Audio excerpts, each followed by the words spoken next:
yang enggak kemakan sama ibu juga, cuman mau nggak mau kadang-kadang suka baunya nggak makan ikut bau.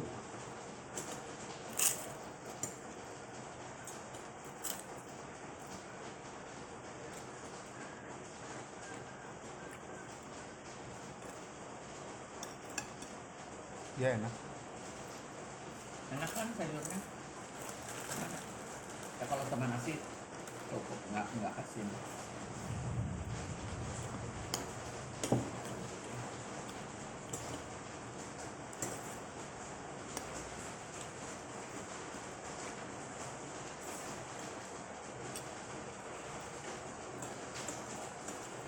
Apa karena ibu kedapatan cabe tadi? Belum dia campur kali cabenya.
Buncis.